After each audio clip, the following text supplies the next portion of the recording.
Bonjour les amis, aujourd'hui je vais vous présenter le sujet du divertissement, pour le coup l'historique du rock, du rap et du disco, sous l'angle historique et sociologique. Alors, en préambule, une dictature a deux solutions, soit la première persécutée par la violence, l'exil, réprimer, censurer la presse, la torture. La seconde, pourrir par l'argent, les laquais, que sont les journalistes et les politiciens, et les artistes. Apeurer le peuple par des épidémies bidons, par des catastrophes entre guillemets climatiques, créer des tensions entre communautés insolubles, créer le terrorisme et par la guerre. Et bien sûr par notre sujet, divertir sans cesse le peuple. Il y a du pain et des jeux déjà sous l'Empire romain, etc. En fait, c'est 1984 qui n'était rien d'autre qu'un programme politique. Et les deux solutions ensemble ne sont pas incompatibles. À la moitié du XXe siècle, on a eu le choix entre l'Europe du Troisième Reich, le communisme avec l'Union soviétique ou le capitalisme américain. On a eu les chewing-gums, les blue jeans, le rock'n'roll, John Hallyday, les Harley Davidson, les Marlboro. Voilà. 80 ans après, on peut se demander qu'est-ce qui aurait été préférable. Alors, le rock'n'roll. Le rock'n'roll et ses dérivés, en quoi servent-ils la cause de notre pays, de notre culture, de notre race?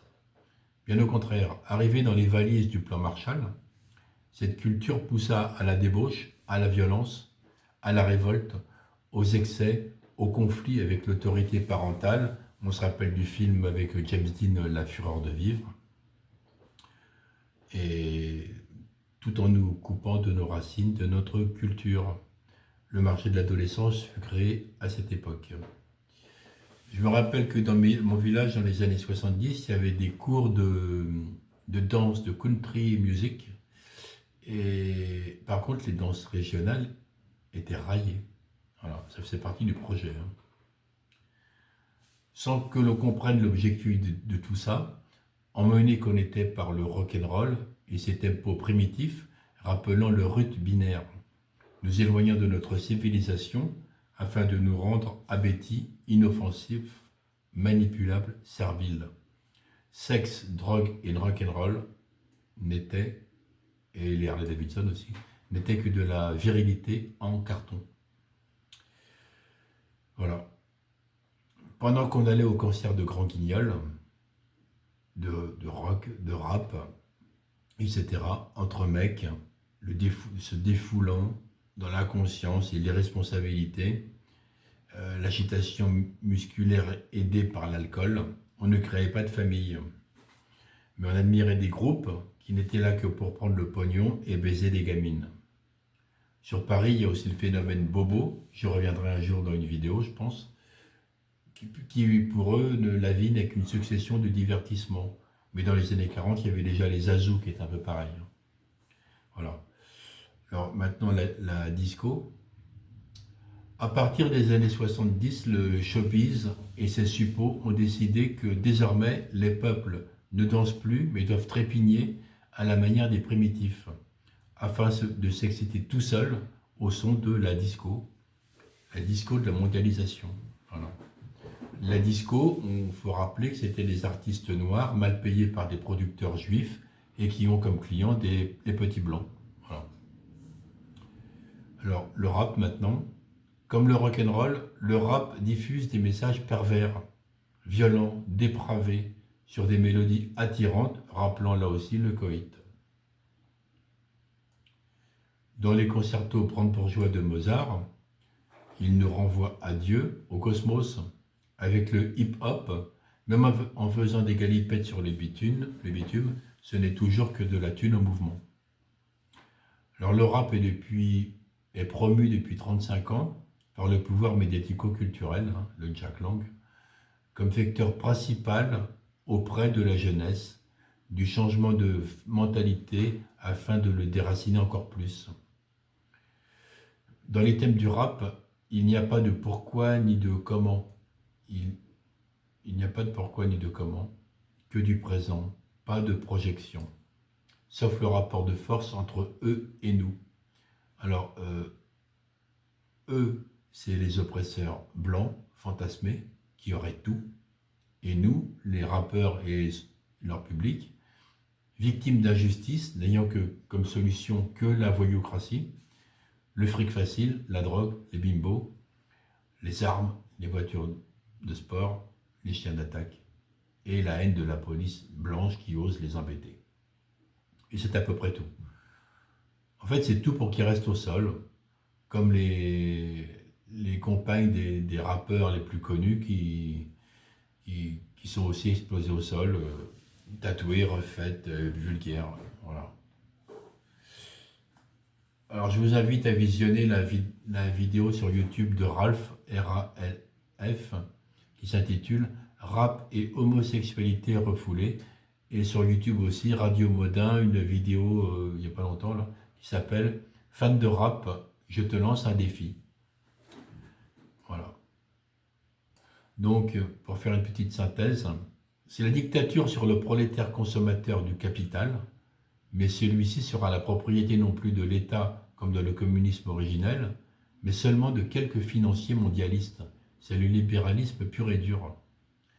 Dès les années 30, le Parti communiste, par la voix de Gramsci, un haut responsable italien qui a passé sa vie en prison, conseillait de renoncer au coup d'État pour pratiquer l'entrisme, le noyautage des organismes éducatifs et culturels dans le but de modifier la sensibilité des enfants, de bouleverser la structure du cerveau de la future génération.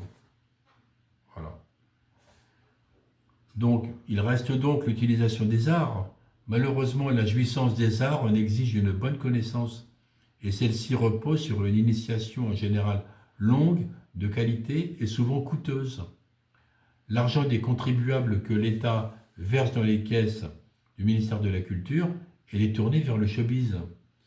Et le bas peuple est encore abaissé par la production des industries du loisir et du divertissement et de la propagande du mondialisme par son cinéma. Par conséquent, la jeunesse se doit d'être bruyante, libre, sans gêne et ressembler aux stars du showbiz, d'où retard scolaire et difficultés d'intégration.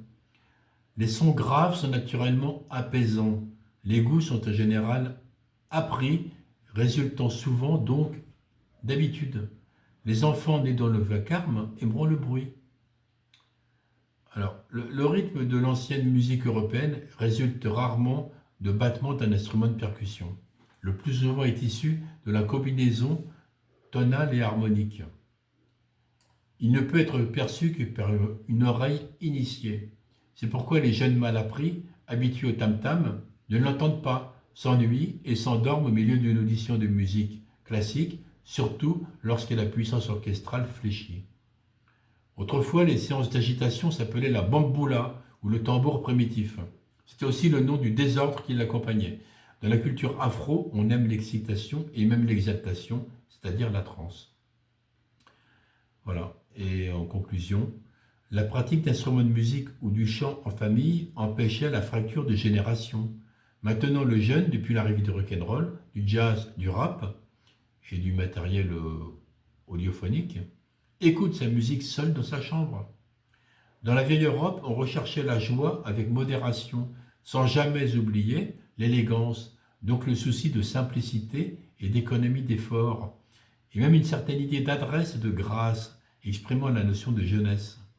Le beau génère des endorphines, le lait de l'adrénaline. Alors, et pour finir, maintenant je vais vous parler d'un sociologue, d'un philosophe qui s'appelle Günther Anders, né Günther Sigmund Stern, est un philosophe, journaliste et essayiste allemand, puis autrichien, né le 12 juillet 1902 à Breslau et mort à Vienne le 17 décembre 1992. Un ancien élève de Husserl et Heidegger et premier époux de Hannah Arendt. Il influença Guy Debord notamment. Alors je vais vous lire son texte, on a l'impression que c'était écrit aujourd'hui. Il n'y en a pas pour longtemps, il y a une page. Pour étouffer par avance toute révolte, il ne faut pas s'y prendre de manière violente. Les méthodes du genre de celles d'Hitler sont dépassées.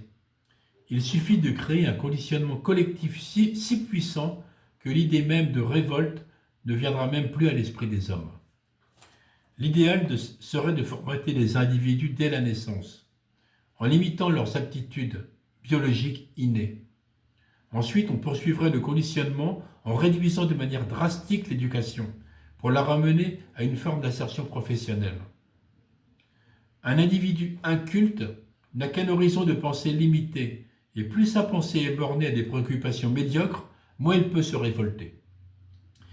Il faut faire en sorte que l'accès au savoir devienne de plus en plus difficile et élitiste, que le fossé se creuse entre le peuple et la science, que l'information destinée au grand public soit anesthésiée de tout contenu à caractère subversif. Surtout pas de philosophie. Là encore, il faut user de persuasion et non de violence directe. On diffusera massivement, via la télévision, des divertissements flattant toujours l'émotionnel, l'ego ou l'instinctif. On occupera les esprits avec ce qui est futile et ludique.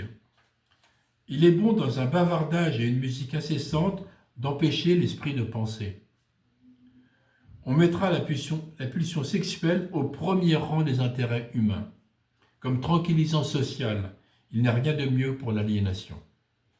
En général, on fera en sorte de bannir le sérieux de l'existence, de tourner en dérision tout ce qui a une valeur élevée, d'entretenir une constante apologie de la légèreté, de sorte que l'euphorie de la publicité devienne le standard du bonheur humain et le modèle de la liberté.